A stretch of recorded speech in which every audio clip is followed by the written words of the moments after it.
What's going on, brothers and sisters from Facebook, Telegram, YouTube, Instagram? It's your brother, the voice of Judah, and I'm back again today. Yes, today on the feast day, on the feast of dedication. Yes, we're celebrating the feast of dedication today, man. All praise and glory to the Most High and His Son Jesus Christ, the Black Messiah. And remembering our forefathers and their mighty acts, how they waged war to defend the temple, the sanctuary, and the people, our ancestors, the Israelites, from the Greeks, from the heathens.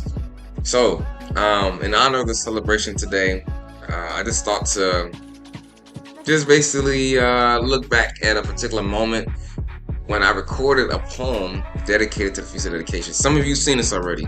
It's called the Celebration of Dedication. If you follow my Facebook, you probably know about this. But if you don't worry about it. Don't worry about it. Don't worry about it, sweetheart. Don't worry about it, sweetheart. Basically, I'm just going to be reacting to the video. Just kind of reflecting upon it, seeing if there's anything I should probably change, or anything I probably need to improve on, because that's what it's always about, right? Changing, improving, and getting better. I'm gonna give myself feedback, because the scriptures do tell you to examine yourself, so that's what we're doing today. I'm examining myself. It's been a while since I watched the video, so let's see what I did. Let's see how it went. Let's check it out. Brothers and sisters, it's your brother, the voice of Judah, and I'm back today with another poem for the celebration today called Feast of Dedication. That's what we celebrating today, Feast of Dedication. And also, we celebrating the Sabbath day, which is the seventh day of every week. Okay, but you know it's Saturday. So we celebrate 2 feast days in one day, man. That's all praise to the Most High. The celebration of dedication. This poem was inspired by the first 4 chapters of 1st Maccabees, found in the Apocrypha or the 1611 King James Version Bible. Alexander strengthened his empire after conquering Persians and Medes. This Greek battle of Issus occurred about 333 BC. Greece defeated the most powerful king, the Persian ruler known as Darius. Alexander invaded foreign lands, slaying and spoiling various. In the first chapter of the Maccabees, if you read the 1st and 2nd verse, this man made war with all kings until he ruled the whole earth. His short dominion of 12 years gave Greece a reputation that it was finally a white man's turn to come and subdue nations.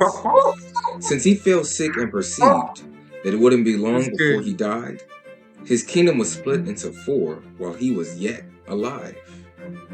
Ptolemy was the king of Egypt. Seleucus ruled Babylonia. Lysimachus had Asia Minor. Cassander was over Macedonia. Out of the Seleucid Empire came Antiochus, surnamed Epiphanes, who intruded into the land of Israel as an evil, heartless enemy. He entered into the sanctuary, stole the golden menorah, burned up the Holy Testament, which is only found in the Torah. Precious vessels were confiscated. The Hebrew temple was destroyed. Jerusalem was filled with strangers. It was a place of snares to avoid. The walls and houses were pulled down. The apple of God's eye laid waste. Women and children taken captive. This was a time to make haste. In those days arose Mattathias, a hero during this bad invasion. That's right! Because the once glorious nation was now filled with lamentation. Yeah! Israelite people fled to mountain, since Greek persecution increased. Mattathias said, "Whosoever is zealous of the law, let him follow me." Now the Greek government didn't like this, and fought them on the Shabbat. 1,000 Israelites were murdered, since Greeks battled and Israel did not. Mattathias joined with Assyrians, choosing no longer to resist, because if Jews kept refraining to defend themselves, Jews would no longer exist. Then came the time for his son Judas, a captain surnamed Maccabeus. Don't get him confused with the traitor of Jesus, because this Judas fought to free us. In his acts, he was like a lion's whelp, and warlike when he went to battle, insomuch that the kings were grieved, and many Greeks started to rattle. When Judas defeated Prince Seron and slew about 800 men, he said, "The victory standeth not in multitude, but strength cometh from heaven." When Antiochus heard these things, he prepared for extermination. Gorgias, one of the mighty men, was sent out to hurt the nation. Gorgias took 5,000 footmen and 1,000 horsemen of the best. But in order to sneak upon the Jews, he needed guidance from the fortress. Judas heard about it in advance and moved his people to the plain. He only had 3,000 valiant men, but the Greeks ended up being slain. Israel rededicated the temple. The Greek strangers lost in defeat. All the people praised the God of heaven and kept the 8 days. That's right. That's right. As for the pagan holiday Christmas, refer to Jeremiah chapter 10. It's condemned in Colossians 2 and 8 as a tradition of men. In the cold season, Jesus Christ honored the Feast of Dedication. That's right. John 10 verse 22 shows what? He attended this celebration. So it behooves you to remember how the Greeks brought much misery, but the God of Israel rose up Levites who triumphed great in victory. All praise the Lord to the Most High God. Okay. Hope everybody enjoys this Sabbath day, as well as the Feast of Dedication. Shalom. I mess with it. So I think the first thing I want to do is talk about what was going through my head when I was editing this video. All right. So start it over. Greetings, brothers and sisters. It's your brother, the voice of Judah. First of all, let's talk about the appearance. I gotta forgive a brother, man. Look. You gotta forgive me, man. I was just learning, like, you know what I mean? What was that? Yeah. And back to the. I think I'm critiquing myself because nobody else will, you know. I think the haircut a little bit better. Bro, I'm lagging! I'm lagging! The mustache hadn't fully connected with my beard yet. It would have been great if it did because it would have looked better. But it looked kind of, I don't know. It looked like my cheekbones is too high up or something. I don't know. Something about that line to make my, something, I don't know. I think I should have got my hair probably redone a little bit before I did this. You know what I mean? Just to be honest, because it's like, I don't know. It's looking kind of, it's looking kind of woolly. And the thing is, woolly hair is good. I'm not saying our hair, we know our hair is good. We got God hair. But your braids ain't supposed to be woolly. Oh, somebody! If you have an afro, your afro can be woolly. But your braids, I think I got better on that part. I don't think I usually record unless I know like the presentation is on point. I hope so. Okay. As far as the background, yeah, that's the best I could do. I was in the spirit, bro. So you probably can't tell, but it says Feast of Dedication. And then I got my little trumpet and the little... Bro, why did I do that though? See, I was just trying to show that I was like, I'm here. I had the zeal, bro. So... Hey, hey, hey! I put my trumpet in the blinds, bro. That's crazy. You know how sometimes the leadership, they have like all kind of decorations. Feast of Dedication. And also, we celebrating the Sabbath day, which is the 7th day of every week. Okay, which you know is Saturday. Yeah. So we celebrate 2 feast days in one day, man. That's all praise to the Most High. That was pretty interesting too because it was like the feast dedication that fell on a Sabbath. This year it was a double Sabbath. So that's the funny thing about that part.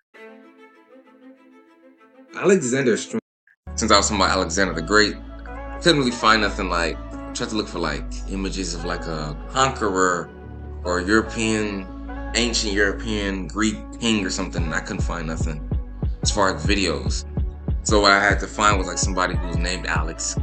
You know, Alex is short for Alexander. That's the visual I was going for. Empire. After conquering Persians and Medes, this Greek battle of Issus occurred about 333 BC. Right. Greece defeated the most powerful king, the Persian ruler known as Darius. Alexander invaded foreign lands, slaying and spoiling. Oh yeah, and that's the dude, because you know Darius was King Darius was a Persian. For those who don't know, the ancient Persians, those were basically the people that you know of India as today. That's the people the people of Iran. A lot of them, those were the ancient Persians. So they were ruling during the time of the Persian Median Empire. Persian ruler known as Darius. Alexander And real quick, to prove that, Esther chapter 1 and 1, it tells you that they were ruling, the Persian Empire was ruling from the land of like Ethiopia to India, which lets you know that what? The Persians were there. Them and the Iranians. Anyways, continuing on. invaded foreign lands, slaying and spoiling various. In the first chapter of the Maccabees, if you read the first and second verse, this man made war with all kings until he ruled the whole earth. And I like how I did His short that. Remember, everybody prior to Alexander ruling was always dark-skinned people, was always brown people. So he was going to different continents or countries, I guess I should say, and conquering different nations. dominion of 12 years gave Greece a reputation Right. that it was finally a white man's turn to come and subdue nations. The beginning of white supremacy started in the Greek Empire. That's why it makes me always laugh when I hear black people like identifying with Greeks. Because I know a lot of us come, we go to these colleges and, while we're in college, some of us start to join fraternities, sororities. But a lot of us, that just kind of shows you, like, a lot of us black people, we don't know history. Because the Greeks were very racist and evil towards our people. They enslaved us, they destroyed us. There was something called the Hellenistic Empire where they destroyed us. They destroyed black people, brown people of all kinds and sorts. So, I mean, Greece was not anything you want to identify with. That's like identifying with your slave masters. Like, and they did that to also other people of color. They did it to the East Indians. They did it to some of the other African tribes. They were very vicious. Oh my God, you for real? No, you for fake. No, you for real. Out of the Seleucid Empire came Antiochus, surnamed Epiphanes, That dude who was intruded into the land of Israel as an evil, heartless enemy. He entered into the sanctuary, stole the golden menorah, burned up the Holy Testament, which is only found in Torah. Precious vessels were confiscated. The Hebrew temple was destroyed.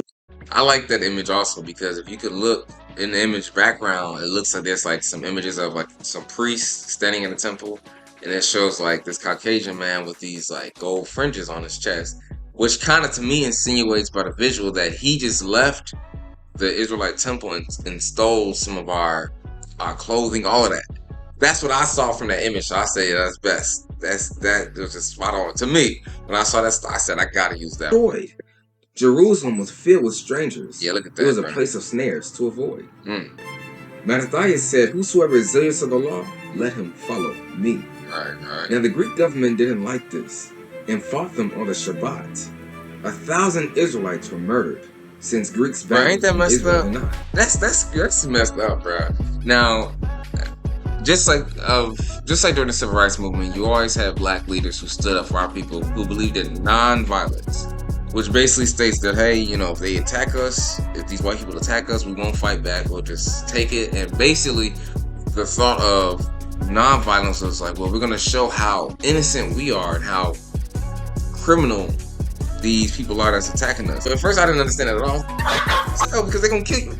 But to a certain extent, I started to understand. I said, okay, I see what they're saying. Like Martin Luther King, I got his mentality. But that wasn't the first time that happened. We read the Bible that actually explains that that's how our ancestors did when we was fighting against the Greeks. And so the Greeks took advantage of that. And they killed over 1,000 of our people, bro. That's crazy. Something is wrong with them people, bro. Something is wrong with them people. I don't even think about it too much. It's gonna piss me off. It's gonna piss me off. I just remember my ancestors for everything they did for me, so I could be here. But I don't want to think about it. You good, Mud? No. Mattathias joined with Assyrians, choosing no longer to resist. Because if Jews kept refraining to defend themselves, Jews would no longer exist. Right. The Syrians was cold because they was like the Black Panthers, basically, back in the day. They was like, we're not gonna let these white folks just kill us. Man, these Greeks is gonna kill all of our people. You know what I mean? They killed 1,000. We have to stand up for ourselves, bro. We do not, literally, our race will not exist anymore. So we gotta give a hand for the brothers. Give a hand for Matthias and his sons, the different sons of Maccabees. Give a round of applause for them brothers and for their siblings. Because if it wasn't for them brothers, man, like we literally would not probably be here today. Of course, I'll praise the Lord to the Most High, right? You know that. But I'm saying the vessels He used on the earth for these leaders. And it's so messed up because black people don't even know about this.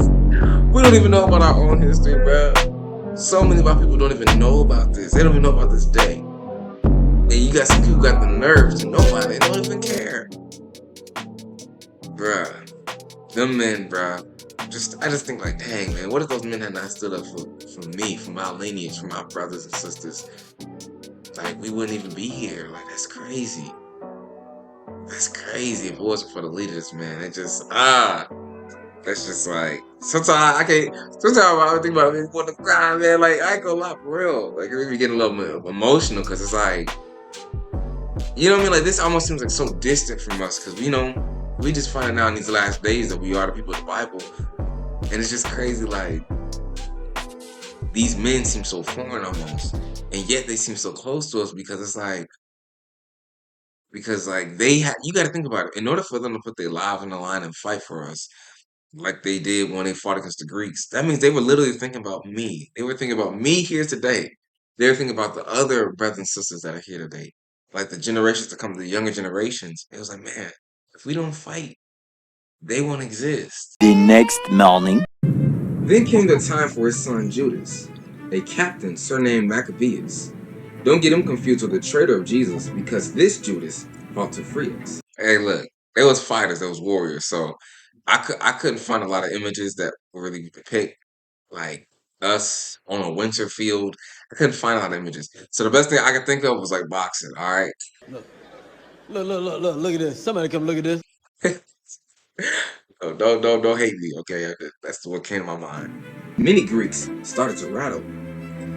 When Judas defeated Prince Seron and slew about 800 men, Dang!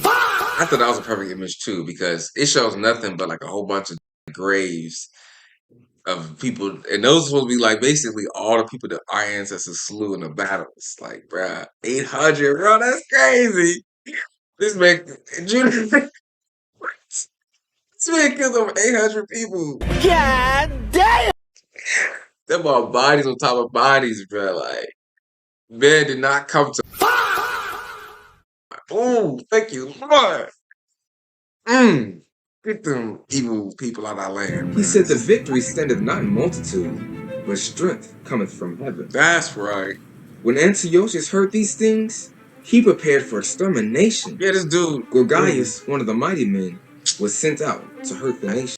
Like 1,000 of us had already died. You can clearly see we only fight y'all if we have to defend ourselves. And these people just like, nah, send another one of them. Go attack. Like, what is wrong with y'all? We're defending ourselves. Bruh, I tell you, that's how you know we are not all the same. The spirit of these people is not the same as us.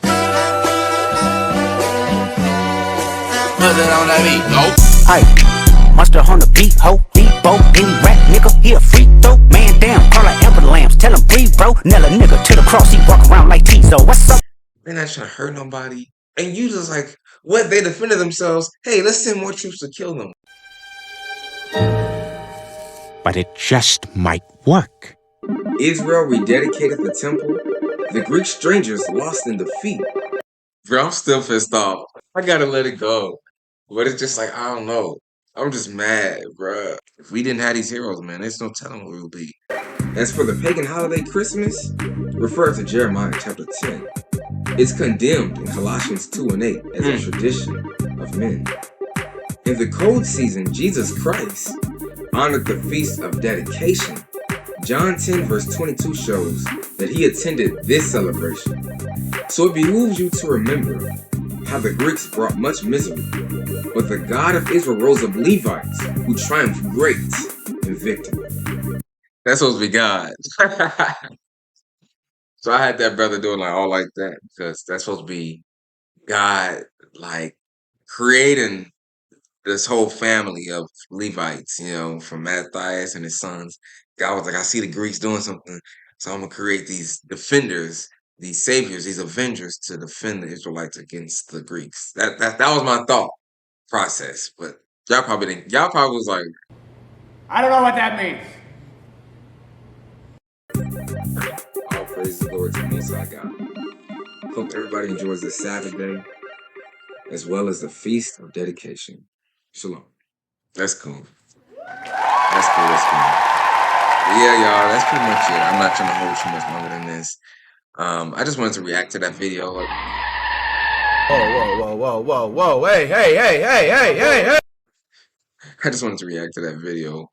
To just kind of give homage to the feast of dedication and just to show that it's a day that we should always honor and keep to the best of our ability. It's an 8-day feast, so it lasts longer than a week. Like, unfortunately, like myself, some of us have encountered issues where it's a little challenging. But either way, to the best of your ability, keep it to the best of your ability. To the best of your ability. Some people got to work. Keep it to the best of your ability. Don't buy and sell. You know what I mean? If you can complicate, complicate. So with that, shalom.